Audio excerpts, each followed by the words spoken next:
wabarakatuh. Perkenalkan, nama saya Nur Hasanani, biasa dipanggil Nain. Saya mahasiswi Stikes Widya Dharma Husada, program studi S1 Keperawatan. Pada hari ini saya akan membawakan materi mengenai imunisasi pada anak. Oke, kita langsung saja. Apa sih imunisasi itu? Imunisasi itu berasal dari kata imun, yang berarti kebal atau resisten. Imunisasi itu sendiri adalah suatu upaya untuk meningkatkan kekebalan tubuh seseorang terhadap suatu penyakit, sehingga apabila nantinya terpapar penyakit tidak akan sakit atau hanya mengalami sakit ringan saja. Bisa kita lihat di sini tujuan pemberian imunisasi. Tujuan imunisasi itu ada 3. Yang pertama itu mencegah penyakit, kedua itu menghilangkan penyakit tertentu kepada suatu kelompok masyarakat. Yang ketiga itu menurunkan kecacatan akibat penyakit yang dapat dicegah imunisasi PD31. Nah, untuk imunisasi PD31 sendiri itu banyak itu polio, campak, meningitis dan lain-lain sebagainya. Selanjutnya itu ada jenis-jenis imunisasi. Nah, di sini itu jenis-jenis imunisasi itu ada 3. Yang pertama itu ada imunisasi rutin, yang kedua ada imunisasi tambahan, yang ketiga ada imunisasi khusus. Untuk yang pertama itu ada imunisasi rutin. Nah, untuk imunisasi rutin sendiri itu ditujukan kepada imunisasi dasar pada bayi, imunisasi lanjutan pada batita, anak usia sekolah, dan wanita usia subur atau bisa kita sebut dengan WUS. Yang kedua ada imunisasi tambahan. Yang pertama itu ada backlog fighting, yang kedua ada PIN, atau bisa kita sebut dengan pekan imunisasi nasional. Yang ketiga itu ada Kampanye Campak. Yang keempat ada crash program. Untuk yang kelima ada SAPIN. Yang keenam ada ORI atau ORI. Untuk SAPIN itu bisa kita sebut sebagai Pekan Imunisasi Nasional. Untuk slide selanjutnya bisa kita lihat. Slide selanjutnya adalah sasaran imunisasi.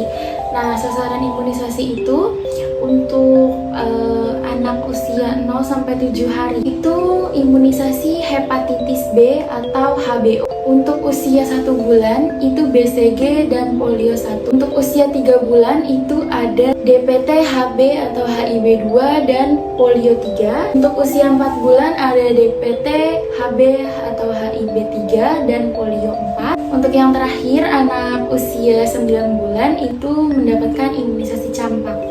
Oke, selanjutnya itu ada sasaran imunisasi pada batita, itu bisa kita sebut bayi 3 tahun.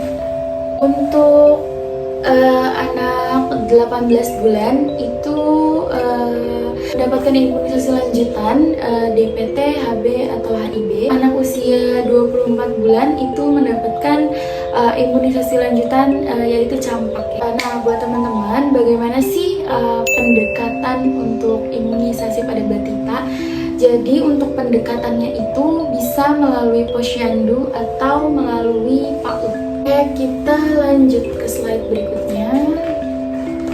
Di situ ada sasaran imunisasi pada anak sekolah dasar atau SD sederajat. Nah, untuk sasaran kelas 1 SD itu mendapatkan imunisasi campak pada waktu pelaksanaannya itu pada bulan Agustus. Nah, itu melalui BIAS, bulan imunisasi sekolah. Nah, sasaran yang kedua itu imunisasi DT atau difteri tetanus kepada anak kelas 1 SD juga, namun waktu pelaksanaannya berbeda. Di sini waktu pelaksanaan imunisasi difteri tetanus pada anak kelas 1 SD itu di bulan Agustus. Nah, untuk anak kelas 2 dan 3 itu mendapatkan imunisasi TD atau tetanus difteri, di mana waktu pelaksanaannya itu pada bulan Agustus. Selanjutnya sasaran imunisasi pada wanita usia subur atau bisa kita sebut WUS. Nah, untuk WUS sendiri ini ada TT1 sampai dengan TT5 ya teman-teman. Nah, TT1 itu DPT1, T2 DPT2, nah TT3 DT kelas 1 SD, TT4 TD kelas 2 SD, TT5 kelas 3 SD. Nah, untuk TT1 sampai TT5 itu sudah dihitung sejak imunisasi dasar pada bayi ya teman-teman. Nah, untuk imunisasi WUS ini itu dilaksanakannya pada umur 25 tahun ya teman-teman. Pada umur 25 tahun itu sama saja kayak imunisasi lanjutan begitu. Untuk slide selanjutnya. Oke, baik, sudah selesai pemaparan materi pada siang hari ini. Jika teman-teman ada yang ingin ditanyakan, bisa langsung DM melalui sosial media Instagram saya di @lala.hasanain, atau teman-teman